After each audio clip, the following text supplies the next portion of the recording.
Hi everyone, and welcome back to the channel. Uh, it's a Tuesday and it's August, finally the 4th of August. 10 more days until my birthday. So yeah, that's where we are in the human timings. Yeah. Uh, I'm at the temple. I decided to do this because I recently did a 10-day meditation thing, but this time I was serving rather than sitting. So went there on the 22nd of July, and we just left this Sunday. It was on the 2nd of August. So yeah, I decided to come on here and update you guys on where life is, where I am currently on life, and any plans going forward. So yeah, the serving was really good. I really enjoyed it. It was actually a better, well, not better, but it was better than I expected. So 10 days, it's the same period of time, but with Vipassana meditation, the course the course is conducted by old students. So all the facilitation is done by old students. The service is done by old students. That includes cooking, cleaning up the dishes, preparing the hall, setting up for the course for when it's starting. So those are the kind of duties that I was signing up to do. And I realized after the course that serving feels much shorter than actually sitting, because you spend most of your time occupied, and yeah, you're very occupied, you're very busy for most of the day, but you have to have 3 meditation sittings. So 3 hours a day you have to meditate. So you're very occupied, and I really did like that because I really like structure. So yeah, that's how it was. It was really fun. For servers, you can talk to other servers. So for these 10 days, I wasn't in silence. So I was getting to know the other servers. And it was really cool having that experience. I was really good at making the salads and the salad dressings. That ultimately became my primary duty, was during lunches. Am I in the preparation for lunches? But also, oh yeah, in the preparation for lunches, I'd chop up stuff and do the salads, and yeah, and the dressings. That was my favorite duty actually.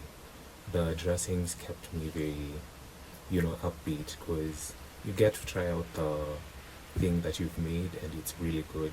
So you're even more motivated to do the next one and the next one and the next one. So yeah, that was really fun. It was also really fun getting to know everyone there, getting to know all the servers, because normally when you go for these seats, you don't get the time to know people, because the entire period of time is supposed to be in silence. But for servers, since you're basically spending most of your time together, either cooking or cleaning up or doing, odd jobs here and there, you get to interact with them, you get to know what they do in life, you get to understand their belief systems and their values and who they really are as people. And that's really fun always to get to know people. So I really did enjoy that. Uh, I also wanted to talk about this specific technique that's taught on day 11. No, not day 11, on the last day, on the last full day, that is day 10, meta day.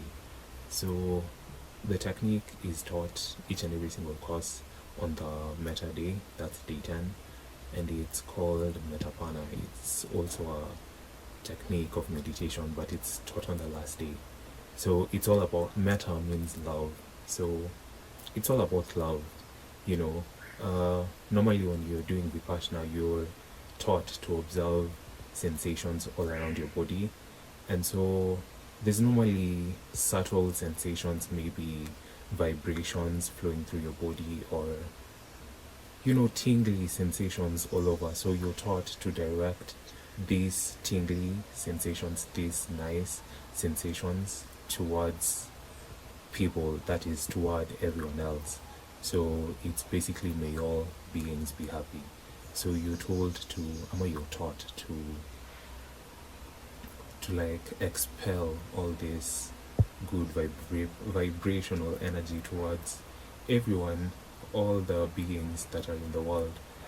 And it's a really nice technique, and I really do enjoy it because it feels really amazing to spread love to everyone else who needs it, or who doesn't know they need it but they really are just craving it.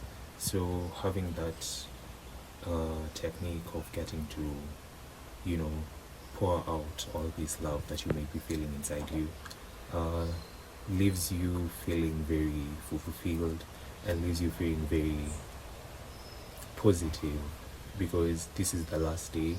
You're learning this on the last day, so you've been struggling the 9 days, you've been working very hard on the 9 days, but finally on the last day you get this very loving technique, because the entire purpose of this is love. And so you're trying to spread all the merits that you've gotten from this period of time that you've been there to everyone. You're basically sharing all your love, all your peace, all your harmony to everyone and every single being that needs it, because we all do need it. I need the love that everyone else is sending, and so since I'm getting from them, it's fair to send it back. So that's basically the point of view. And it got me thinking about a specific thing, because while I was there, I was anticipating leaving so that I could listen to the new Ariana Grande album.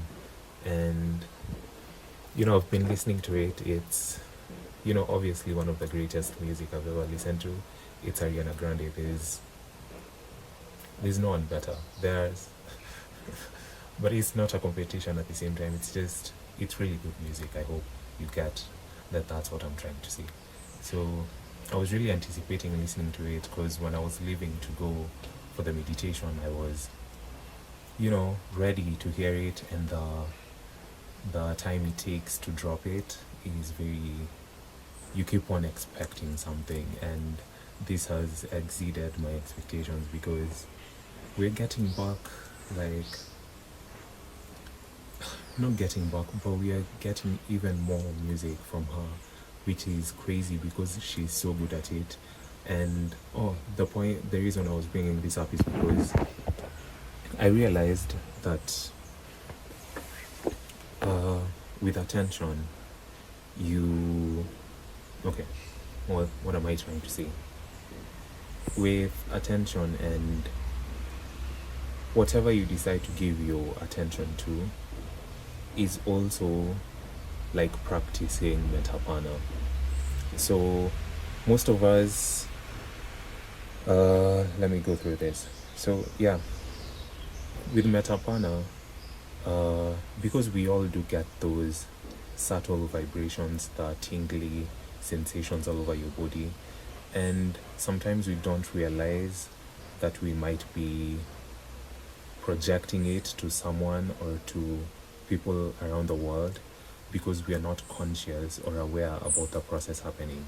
And with that being said, whatever you pay attention to is basically you giving your love to it, because everything remains energy at the end of the day. And so it kind of explains why these big artists are so successful, because getting the attention of all these individuals is like getting energy from each and every single one of them, and that energy being sent towards you is bound to make you bigger, or is bound to give you more of the success. Because even Goenkaji, who teaches Vipassana meditation, he says that what does he say? He says at the end of the course to send him love, because he also needs that love. And so this action of giving someone attention, giving someone validation, spending your energy on a specific type of person kind of gives them energy. And so when I'm talking about Ariana Grande, for example, me listening to the music and loving it is in a way like practicing Metapana, because, but I say it's very specific to Ariana Grande because I'm sending all my love to her, because the attention that I'm spending on this music is basically energy being expended to her. And I don't know where I'm trying to go with this, but as much as this attention and this energy can be positive, sometimes it can kind of interfere with the artist's personal energy, because if you think about it, it's so much energy that's coming towards a singular person. And we are all doing this either consciously or unconsciously with whatever we are doing. You're doing it on TikTok when you're watching your favorite influencer doing skits or whatever. It's energy that you're giving them, and the more they give you more content, the more you're giving them more energy, which is not a bad thing, but it's something to be aware of. Because if you're not aware of all these outlets that you're giving your energy to, then you have no control over how much energy you give out, and you're not in control over how much energy you get back in return. Because if you're just giving with no awareness of it, then what are you left with? Is your energy also getting refueled by something? You need to be aware of it so that you're able to regain benefit from this energy that you decide to expend to other people. So what I was trying to say is that with all this energy that you're getting, in this scenario, you're Ariana Grande. So with all this energy that you're getting from your fans, from them loving your music, from them interacting with you on your socials, from them promoting your businesses, all this energy that you're getting from them can sometimes interfere with the artist's energy, especially if the artist is not aware of this process happening. Because if you're an artist and you're just thinking that I'm putting out music and all this attention does not mean anything, then you don't realize when sometimes this energy starts interfering with your life or with your energy.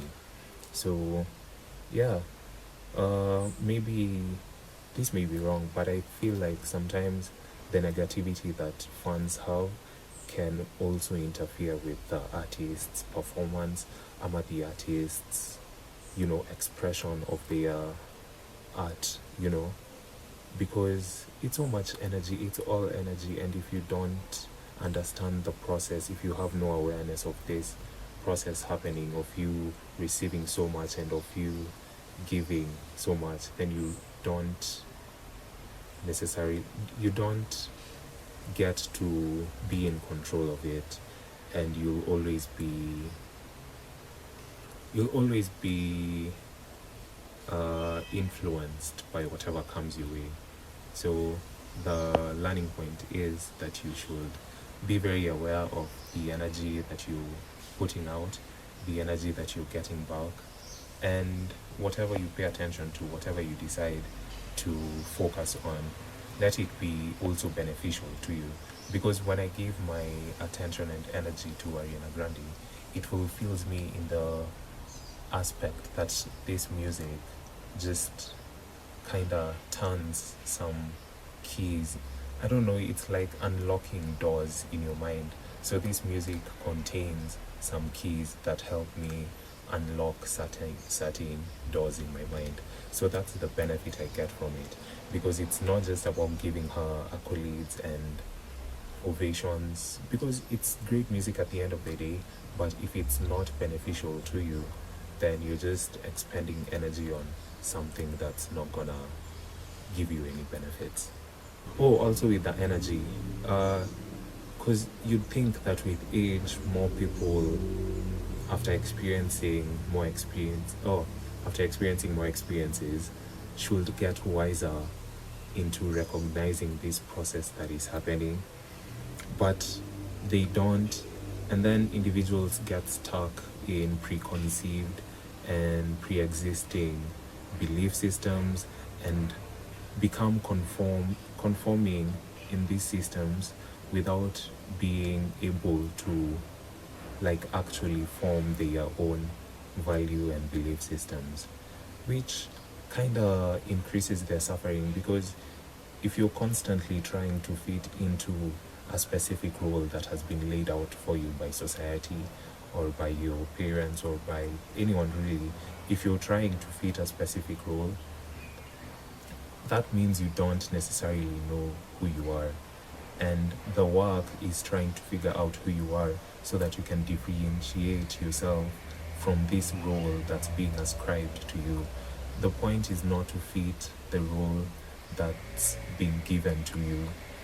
The point is to find your own role, find something that you really want to do, find stuff that you actually believe in. Do not just have blind faith on stuff that you're getting told. Be very, ask questions always, try and find out the best possible solution, the best possible belief system that will work for you. And I feel like that would decrease some of the suffering that people are going through, because you're very like deep in that particular system, and since you have no personal convictions, you have no personal belief systems, you have no personal values, you're always going to be stuck in that, which means that no matter how much you try, even if you think you're trying so hard, it doesn't matter what you're doing, because eventually you'll never be able to escape that position or that role that you've decided to fit into, you know. And people work so hard, but eventually they do not end up getting where they should be going because of that, because of, you know, you're limiting yourself so much by what you've decided to believe in, because most people have said that that's the right way to do it. But there's no right way to do anything. The point is you finding the right way for you, rather than trying to replicate what other people have done or trying to replicate other people's experiences, because we are living very specific lives. This life that we're living is very specific to your personal circumstances and to your personal, you know, like that box that you're in, it's very specific to you. So trying to follow the path of someone else will never work, because it was very specific to the position that they had in life, to the, you know, mental composition that they have. And so trying to replicate it definitely won't work because of that particular reason, because you also have your personal things that you have to work through, you have your personal position that you were put in, and we don't get to choose our positions. All we can do is try and work and find better ways of, you know, figuring out ourselves and figuring out where we are meant to be and where we can drive our positions to, because you're also not stuck in the position that you've been put in. As long as it's in your mind, you're able to create any path that you want to take. But you have to have the right convictions. You have to be very deliberate with what you're trying to do. And with deliberation comes the need to have these very deep convictions, because that's what keeps you straight on that path that you're trying to follow. Yeah. And I guess I've been having conversations from the Vipassana meditation. I've been having conversations with people in their 40s, and it's really interesting getting to experience people who are actually doing what you have in your mind, which is following their own paths rather than conforming to the pre-existing rules that society has for all of us. And it feels so liberating getting to openly interact and have conversations with these people, because the idea that I had of people in their 40s was not a great one, and it made me so scared, and yeah, so scared of getting older. And since my birthday is just maybe a week and a few days ahead, I get so very fearful and I get filled with so much anxiety when my birthday is approaching, because I'm so fearful of getting older, because I hadn't realized then, when I was younger, when I was turning 19, 20, I was crazy scared about crossing that 28 gap. But I'm now realizing that I was only scared because the old people that I was seeing in my life were not living the lives that they should be living, because but sometimes it's circumstances, but those circumstances have made them unable to attain the level of success, or the level of anything that might enable them to be at peace with where they are in life and be content and be happy. So I've been experiencing older people who are very limited, and they're also very sad-ish. They're just not generally happy, and that picture of older people made it so fearful for me to get older, because I really do not want to experience that. If that's the path that we all have, is to get older and to get sadder and depressive as time goes on, then why would I want to get older? But interacting with this, very successful people, very literate people who can have open conversations without it needing to be realism. The ability to have conceptual conversations with older people gives me so much liberty to explore all these facets of life that have been trying to, but have still been left unexplored. And getting to pick their brains about this, instances, these thoughts and ideas that I have now, that I have nowhere to drive to. It gives me so much peace knowing that there's people out there still, even at whatever age doesn't matter now. There's people out there who you can have conversations with, and they won't take age, they won't factor age into the conversation. Because most older people, when you try to have conversations with them, they only say you'll get to learn when you're older, but that's not what I want to hear. Because if I get to learn when I'm older, you're older, you should have learned already, so tell me what you learned, and that will, direct me even better in what I eventually learn when I'm older, right? Oh no, but whatever, I'm not sure how much time I have. I think the camera is gonna go off, so I'm gonna leave it here, but I'll come back with another episode. And yeah, do not conform to a particular role. Try out everything, and finally choose something that you really believe in and that you've seen really works for you, rather than trying to fit into a specific role that anyone has predetermined for you. And with that, thank you for watching.